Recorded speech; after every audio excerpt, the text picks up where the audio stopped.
شاہ عبدالعزیز محدث دہلوی رحمت اللہ علیہ فرماتے تھے کہ میرے والد شاہ ولی اللہ نے جب مجھے استاذ کے پاس بٹھانا چاہا، شاہ ولی اللہ بہت بڑے آدمی ہیں ہندوستان میں، اللہ تعالیٰ نے ان کو ایک عجیب شان دی ہے. اس سے پہلے بھی محدثین ہوئے ہیں، طاہر پٹنی صاحب مجمع البحار، زبیدی بلگرامی صاحب تاج العروس، علی متقی صاحب کنز العمال، یہ سب پہلے کے لوگ ہیں. شیخ عبدالحق محدث دہلوی، یہ سب پہلے کے ہیں. لیکن عجیب بات ہے کہ ان سب کے درس آگے چل کر ختم ہو گئے، مگر شاہ ولی اللہ سے جو درس شروع ہوا ہے وہ پھر ختم نہیں ہوا. اس لیے مولانا محمد قاسم نانوتوی فرماتے تھے شاہ ولی اللہ صاحب شجر طوبہ ہے، شجر طوبہ تظہر افنانہا فی سائر العالم، ان کی شاخیں اور ان کی ٹہنیاں ہر جگہ نظر آتی ہے. تو شاہ ولی اللہ صاحب کا بیٹا ہے اور وہ استاذ کے پاس سبق کے لیے بیٹھتا ہے. تو استاد جی نے شاہ ولی اللہ سے پوچھا کہ بچے کو کیسے پڑھاؤ؟ اور انہوں نے کہا ان کو دین اور دین والوں کی محبت سکھا دیں. کیا کہا؟ محبت سکھا، بس اور سبق کی ضرورت نہیں. کوشش کرے کہ میرے بیٹے میں دین اور دین والوں کی محبت جم جائے. تو اپنے زمانے میں جب شاہ عبدالعزیز کے درس میں 18,000 محدثین ایک وقت میں ہوتے تھے اور دہلی کی گلیاں کوچے تنگ ہو جاتی تھی، اتنا رش ہوتا تھا، اس وقت شاہ عبدالعزیز سہدری کے سامنے ٹہلتے ہوئے ٹہلائی کرتے تھے اور فرماتے تھے روحے پہ درم شاد کے وہ گفتبا استاذ.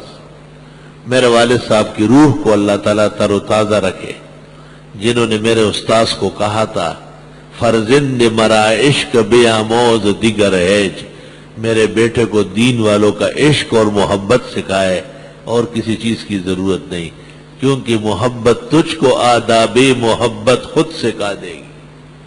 اس کا عنوان میں نے دوسری طرح رکھا عزم، مستقل عزم، استقلال نیت، قوت مردانگی، جوان مردی اور پختہ ہمت والا آدمی. نیت میں فتور نہ آنے دے، بالکل ایسی مضبوط نیت کہ بقیہ چیزیں اس کے سامنے ہیچ ہو جائے.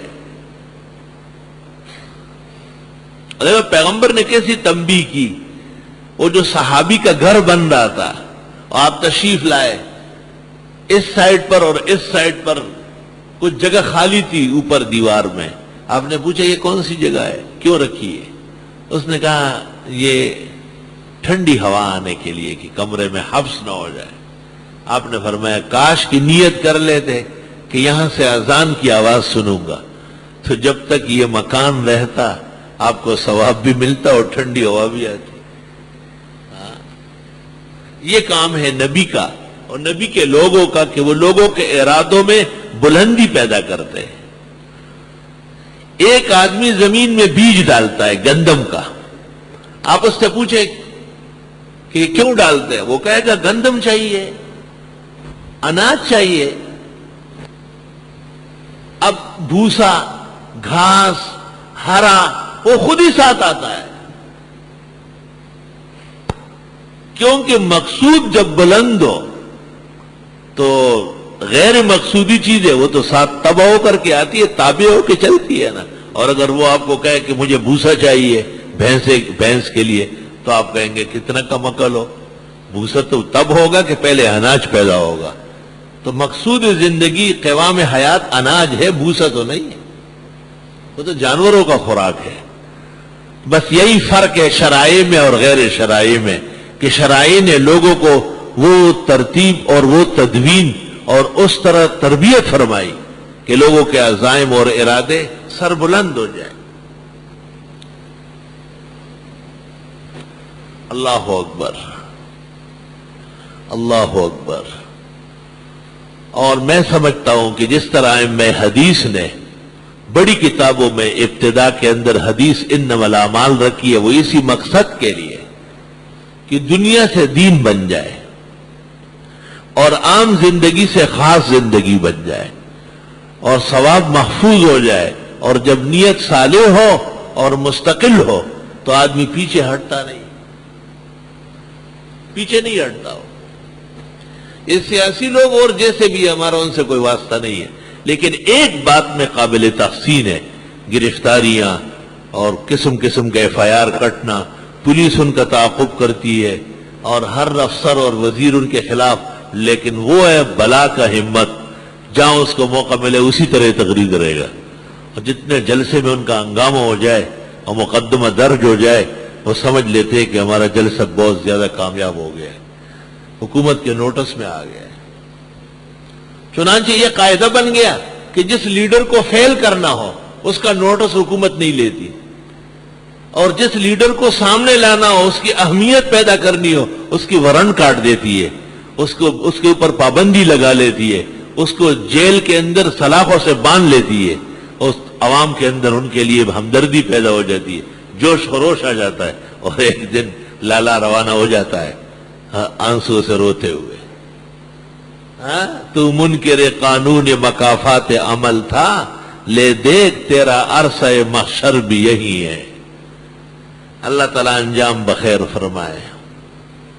میرے عزیزو، تفسیری نشست کے لیے بھی آپ کے پختہ عزم کی سخت ضرورت ہے، اور پختہ عزم کیسے ظاہر ہوگا؟ کیسے پتہ چلے گا کہ میری اس تقریر کا، یا اور بزرگوں نے مجھ سے پہلے مختلف جگہوں میں آپ کو سبق میں حسن نیت پر کمال کا بیان کیا ہے، فَجَزَاهُمُ اللَّهُ عَنَّا وَعَنِ الدِّينِ أَحْسَنَ الْجَزَاءِ۔ اللہ تعالیٰ کسی کی بات مؤثر بنائے، پختو کہ وہی مریض دی جوڑ شی ہو دے چا پدارو، مریض صحت مند ہو جائے کسی کی بھی دوا سے، مقصود تو شفا و صحت ہے۔ جب ایک شخص پرعزم ہو اور اس کو استقلال ہو پروگرام میں، تو 3 آثار ہوتے ہیں، یاد رکھنا۔ پہلا اثر یہ کہ وہ سب سے پہلے تیار ہوتا ہے، سب سے پہلے۔ وَقَدْ مَكَرُوا مَكْرًا، ان لوگوں نے کیا سازشیں کی، بڑی بڑی۔ وَإِنْ كَانَ مَكْرُهُمْ لِتَزُولَ مِنْهُ الْجِبَالُ، اگرچہ ان کی سازشیں اتنی زہریلی تھی کہ پہاڑ جگہ چھوڑ دے۔ اے پیغمبر، آپ کے دعوی نبوت کے مقابلے میں، آپ کے بیان قرآن کے مقابلے میں، آپ کے دینی عظیمت اور استقلال کے پائے ثبات کے مقابلے میں جو سازشیں انہوں نے آپ کے خلاف کی، اگر وہ سازش کسی پہاڑ کے خلاف ہو جاتی تو وہ پہاڑ جگہ بدلنے پر مجبور ہو جاتا، لیکن پیغمبر کا عزم اور ارادہ پہاڑ سے بڑھ کر ہے۔ فَلَا تَحْسَبَنَّ اللَّهَ مُخْلِفَ وَعْدِهِ رُسُلَهُ، یہ سوچ نبی نہیں کہ جو وعدے اللہ نے کیے پیغمبروں کے ذریعے وہ نہیں ہوں گے۔ ان اللہ عزیز ذو انتقام، اللہ کے پاس طاقت بھی ہے اور بدلہ لینے کی شان بھی ہے۔ بعض اوقات طاقت نہیں ہوتی تو بدلہ کس طرح لے گا، اور کبھی طاقت ہے لیکن مزاج نہیں ہے، فرمایا نہیں، عزیز ذو انتقام، غلبہ بھی ہے اور شان بھی ہے، ضرور وعدے پورے کرے گا۔ کتنی بڑی تسلی ہے۔